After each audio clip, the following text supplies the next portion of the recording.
참미 예수님, 오늘 주님 순환 성지주일 미사를 시작하면서 야외에서 이렇게 행렬을 하고 우리가 입당을 했습니다.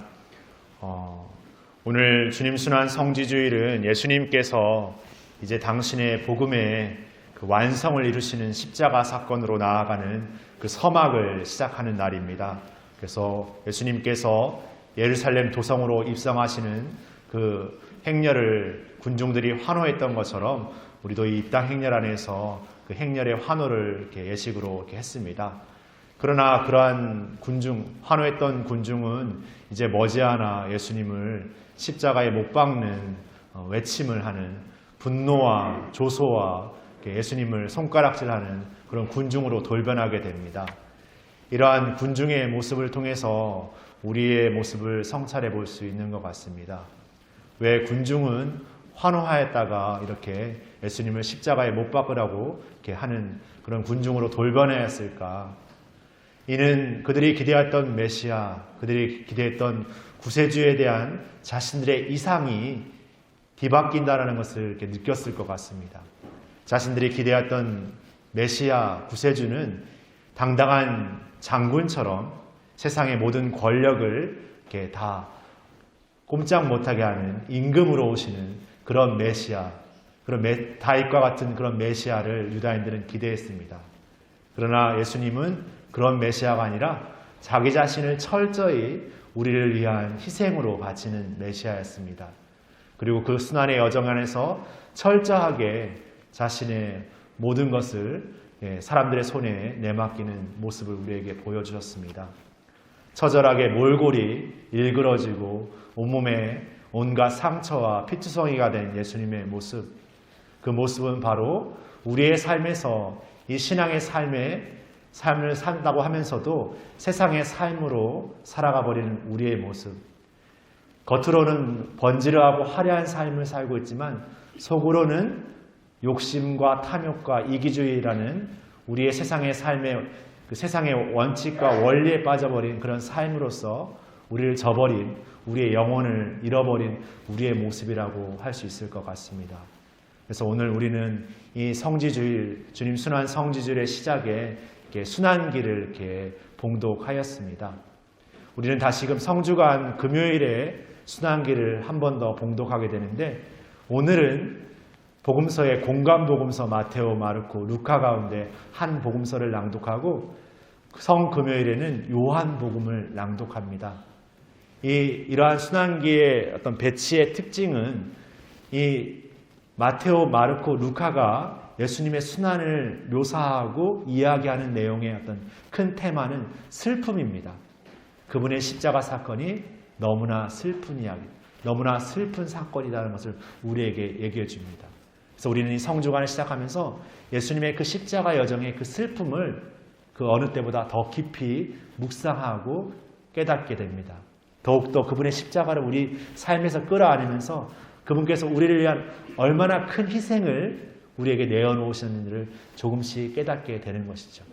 그리고 우리는 성금요일에 요한복음의 순환기를 봉독하면서 그 슬픔의 사건, 그분의 모든 것이 저버리고 세상의 시선에서는 그분의 계획이 실패되어지고 절망되어진 그 십자가 사건이 절망이 아니라 실패가 아니라 완전한 승리이면서 그분의 영광이라는 것.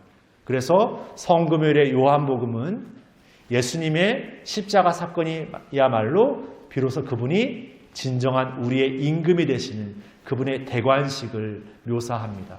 그래서 요한복음은 겉으로는 순환기를 이야기하지만 그 본질적 의미로는 구세주 예수 그리스도, 예수님이야말로 우리의 주님이시고 임금이시라는 그 대관식의 기쁨을 선포하는 것이기도 합니다.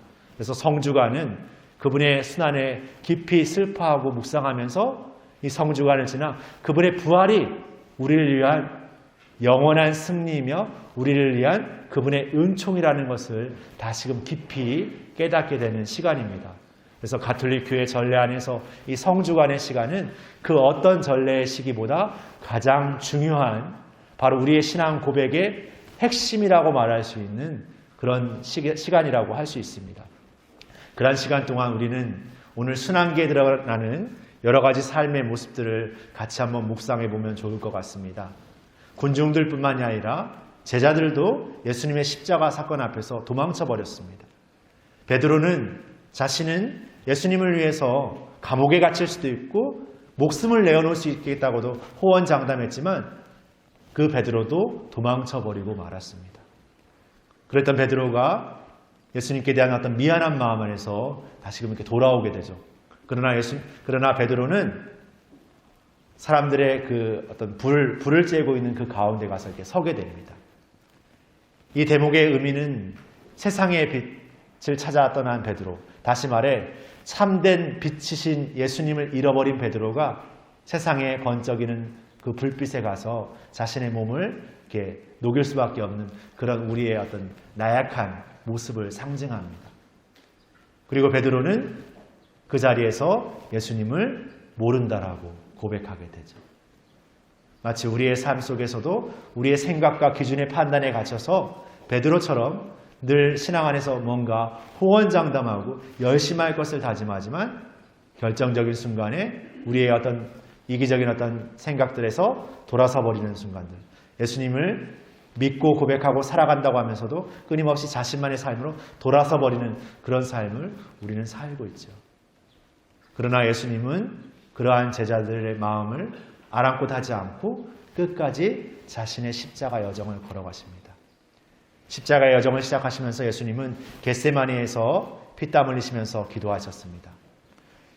자신에게 주어지는 이 십자가라는 무거운 십자가가 정말 이 잔을 거두어 주십사라고 청했지만 그것은 자기의 뜻이 아니라 아버지 하느님의 뜻이 이루어지기를 또 청했습니다. 그리고 십자가를 지셨고 십자가 상에서도 그 제자들을 위해서, 군중들을 위해서 용서의 기도를 바치셨습니다. 자신의 몰골이 일그러지고 사람들의 야유와 조소, 더 나아가서 도둑인 그 강도의 조소까지 들으면서까지 그 십자가에서 모욕을 당하셨지만 예수님은 당신의 그 길을 끝까지 걸어가셨습니다.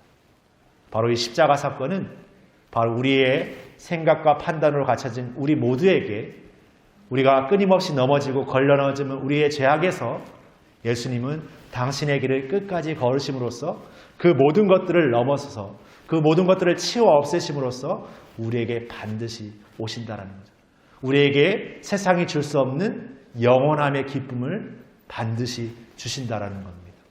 그래서 우리는 이 성주간을 통해서 바로 십자가의 신비, 세상의 모든 것을 치워 없애시는 그분의 사랑을 더욱 절절히 우리가 체험하면서 이 성주간 안에서 다시금 그분께서 주시는 부활의 기쁨을 우리의 기쁨으로 살아갈 수 있도록 노력해야 할 것입니다.